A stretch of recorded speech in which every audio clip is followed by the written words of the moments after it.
Case 1. Noah is a 10 months old and spends time with different caregivers while his parents are at work.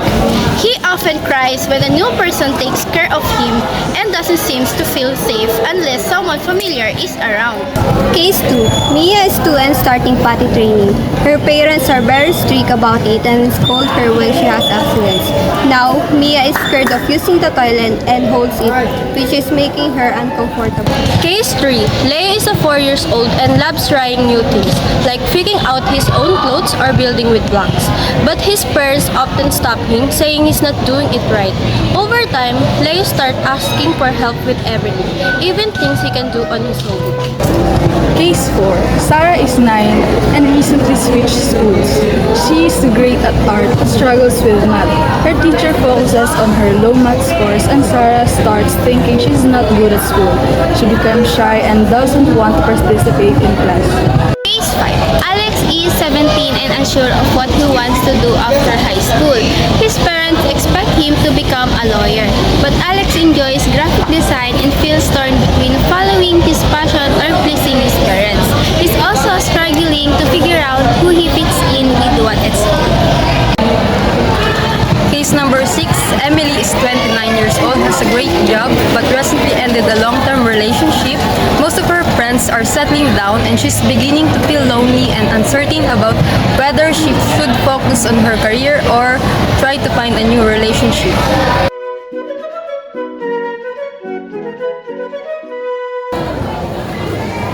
Which theory seems more applicable to the modern understandings of development? When comparing Erikson's and Freud's theories of development in these cases, Erikson's psychosocial stages of development generally offers a more modern and comprehensive framework, addressing not only the unconscious drives, but also the social, emotional, and identity challenges people face. Here's how Erikson's series applies to each cases. In Noah's case, trust versus mistrust is the first stage where the focus is on developing trust through consistent caregiving. His distrust with new caregivers reflect his needs for their secure attachment figure to feel safe. In Mia's case, autonomy versus shame and doubt, Mia's struggles with potty training and strict parental discipline reflect the central conflict of the stage. She needs to develop a sense of autonomy, but her parents' harsh reactions are leading to shame and doubt. In Leia's case, initiative versus guilt. Leia is in Erikson's third stage, where children take initiative in exploring and asserting independence. His parents' restrictions are leading to feelings of guilt and diminished initiative, making him resistant to try things on his own. In Sarah's case, industry versus inferiority. Sarah's case fits Erikson's stage of developing competence and mastering skills. Her struggles with math and teachers focus on her weaknesses and making her feel inferior, which is undermining her confidence.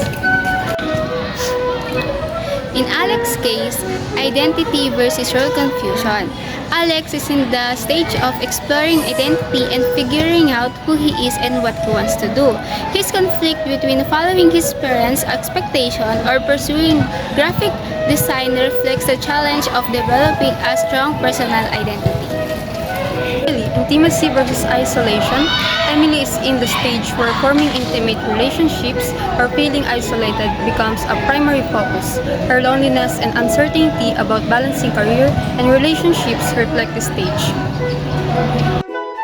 Whether one theory can complement the other in understanding this case, both Erikson's psychosocial theory and Freud's psychosexual theory offers distinct but complementary insights that can be used together to provide a fuller understanding of these cases.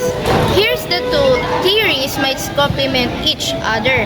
In case number 1, Freud's emphasis on physical needs during the oral stage complements Erikson's focus on emotional security. Together, they suggest Noah's needs for both physical nurturing and emotional bonding. Case 2.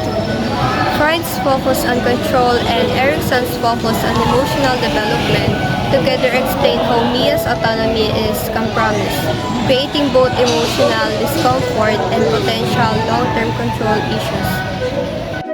Case 3. Freud's insight into self-awareness at this stage supports Erikson's idea of initiative. Together, they explain how Leo's self-confidence is being undermined by parental control, affecting his independence. Case 4. While Freud's theory acknowledges this period as one of intellectual development, Erikson's theory deepens this by addressing the emotional consequences of success or failure. Together, they explain how Sarah's academic struggles are both impacting both her learning and self-esteem.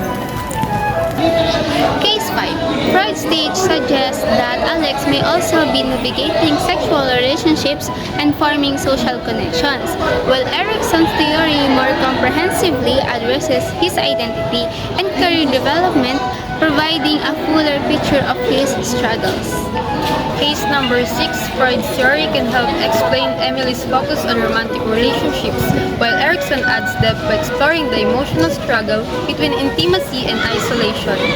Together, they provide a more rounded understanding of her social and emotional needs. How these theories might need to be adapted to be more relevant in today's context. Consider cultural, social, or economic factors. Both Erikson's and Freud's theories were created a long time ago, so to make them more relevant today, here are some simple ways they could be updated. In Erikson's theories, the modern families. Erikson's stages assumes traditional families, but today there are many different types of families, single parents, same-sex couple. The theory should be reflect on children grow up in diverse family settings. In education and jobs, kids today like Sarah face more pressure in school and need skills beyond just grades, like creativity or problem solving. Erikson's theory should include these new challenges. Gender and identity. Today, teens like Alex have more freedom to explore their gender and identity. The theory should include how modern society allows more fluid ideas of who you can be. In work-life balance, adults like Emily are balancing career and relationship in more complex ways than before. Erikson's stages should be include the modern struggles between career success and personal fulfillment. Let's focus on sexual development. Freud's stages are too focused on early sexual issues. Today, we know people are shaped by many things like culture and social life, not just childhood experiences. Impact of society. Freud didn't include things like social media, technology, and modern parenting styles. Today, children learn a lot from the internet, TV, and other sources, which Freud's theory doesn't cover.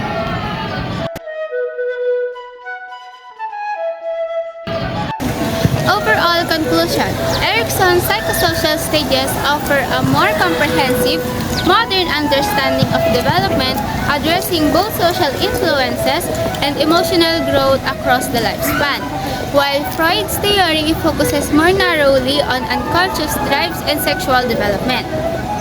While Freud's theory focuses more on unconscious drives, control, and early sexual development, Erikson's theory covers emotional and social growth across the lifespan. Together, they can complement each other by addressing both internal, psychosexual development and broader social, emotional development. In short, both theories need to recognize that the world has changed. Families, gender roles, schools pressures, and technology all play a much bigger part in how people grow up today.